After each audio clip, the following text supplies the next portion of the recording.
Bonjour, dans la 6e vidéo de technique de crochet, vous allez apprendre la technique du point granité. C'est un point qui est superbe. On l'utilise pour des bandeaux parce qu'il est très flexible. Donc, il va épouser la grandeur de votre tête facilement. On va l'utiliser aussi très souvent pour des couvertures car il donne une texture très moelleuse. Alors, on apprend ce point magnifique. Ce point débute par un multiple précis. Donc, lorsque vous allez voir dans un patron un nombre de mailles multiple de 2 plus les mailles lisières, ici, là, des lisières, il n'y en a jamais une seule. Il y en a toujours 2, une de chaque côté. C'est les mailles de bordure qui vont servir à la couture ou pour vraiment faire une belle bordure droite. Au crochet, il y en a toujours 2. Donc, si vous calculez le nombre de mailles de ce graphique, vous allez obtenir 22 mailles.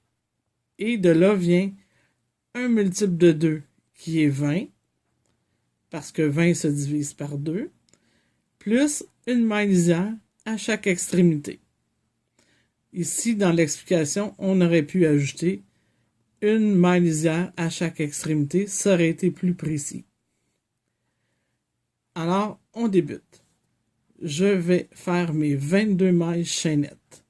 Tout d'abord,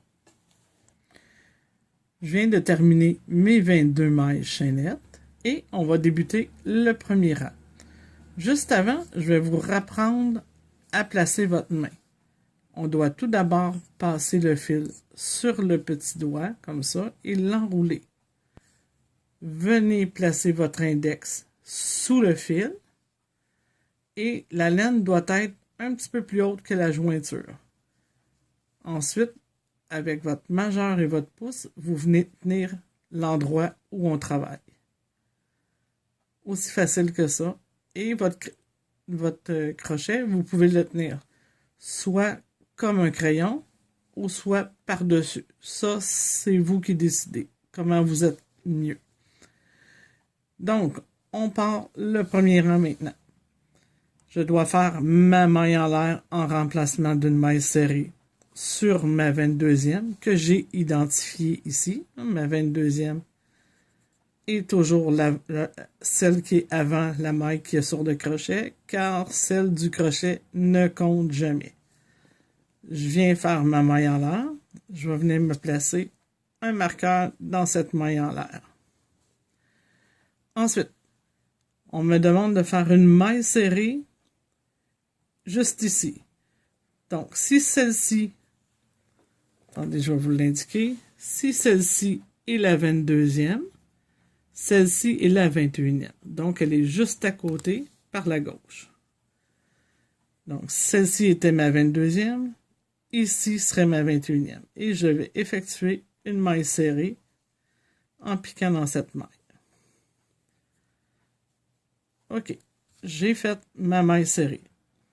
Maintenant, tout en suivant mon premier rang de droite à gauche, on m'indique de faire une maille en l'air juste ici. Je vais faire une maille en l'air qui est située juste au-dessus d'une autre maille du rang précédent. Et ça veut dire d'espacer d'une maille.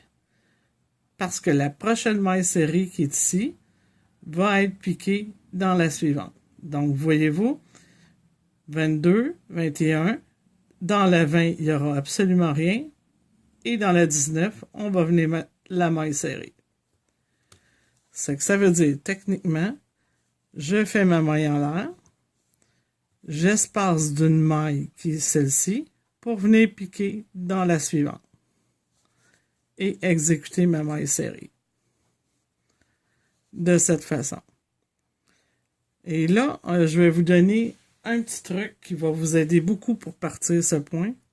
Chaque fois que vous allez faire une maille en l'air, vous allez venir placer un marqueur sous cette maille en l'air. D'accord? Avec le temps, vous n'aurez plus besoin de faire ça. Mais pour les premières fois, venez placer. Donc, ça va indiquer le trou qui est entre les deux mailles serrées. C'est hyper important parce que tantôt, on va avoir vraiment besoin de ça.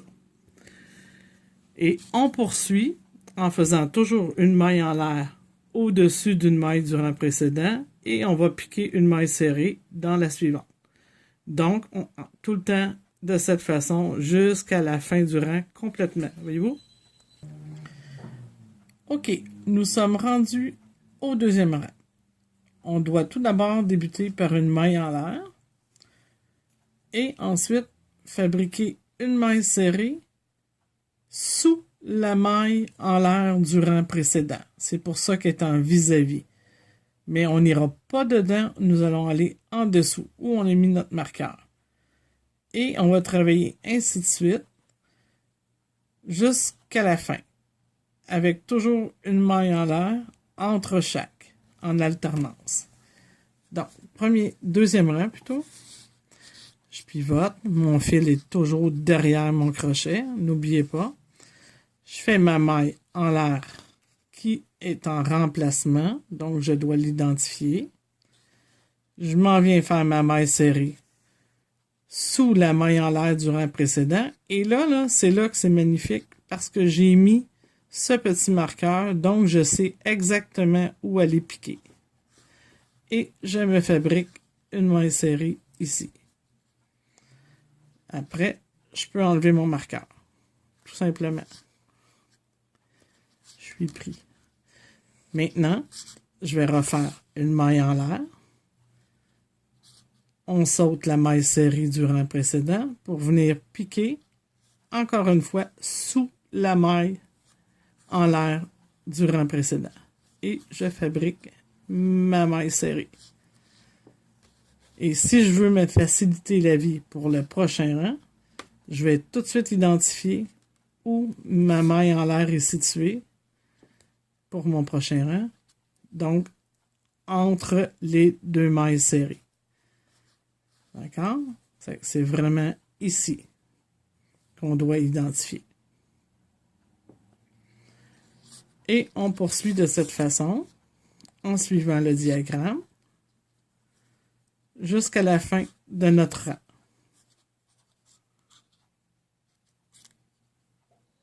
Une maille en l'air, je viens piquer sous ma maille du rang précédent.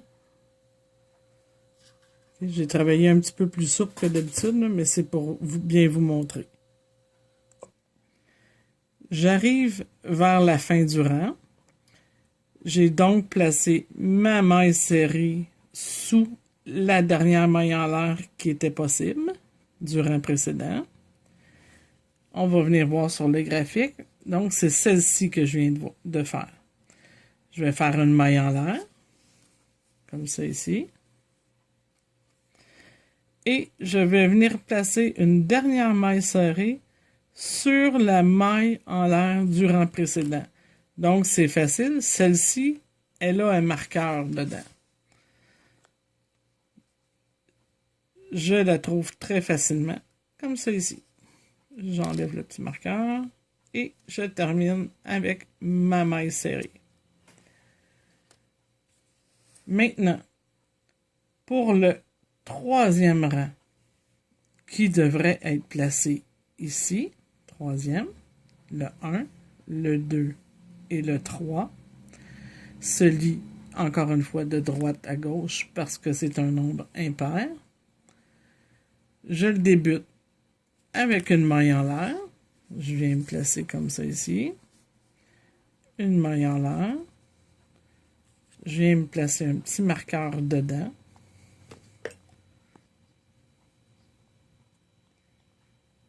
Comme ça ici. Je vais placer mon crochet. Ma maille en l'air. Si je regarde, j'ai une maille serrée sur la première maille en l'air du rang précédent. Voyez-vous, ici. Que je vois. Donc, la première que je vois, ça va être celle-ci.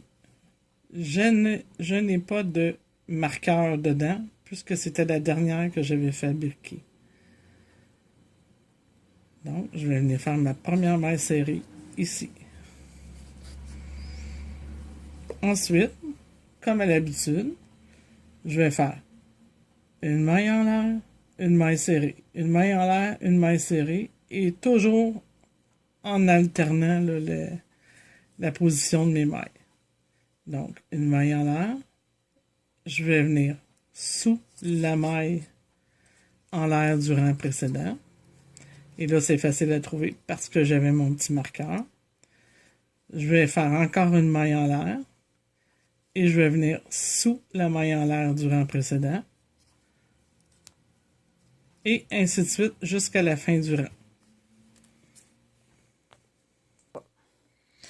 Je termine mon troisième rang en piquant une maille serrée à l'endroit du marqueur.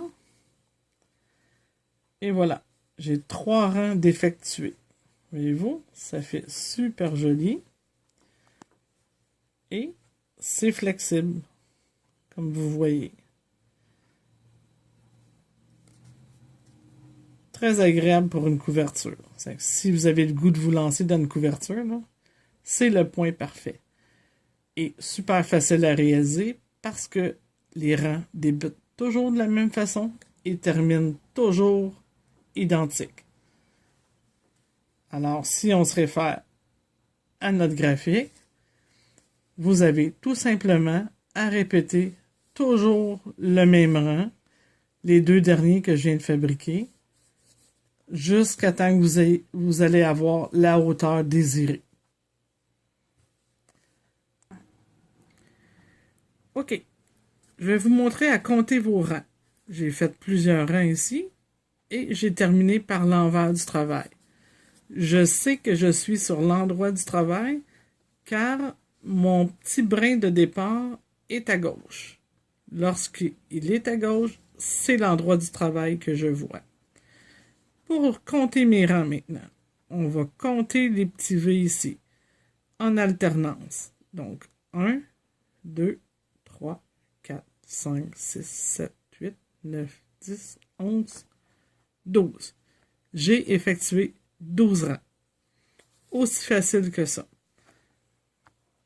Voyez-vous, c'est un point très élastique, donc très confortable. Et la 6e vidéo est terminée. On peut aller placer ici. Juste avant de terminer, je vais vous expliquer une chose qui est une petite anecdote. La photo dans le cahier, ok? Vous allez remarquer qu'elle ne correspond pas du tout au point, car elle a été photographiée, la photographie a été mal placée. Elle est placée dans ce sens. Et là, on a exactement le bon point vu dans cette position. Votre prochaine vidéo sera le point entre deux. Ce sera la 7e vidéo. À bientôt!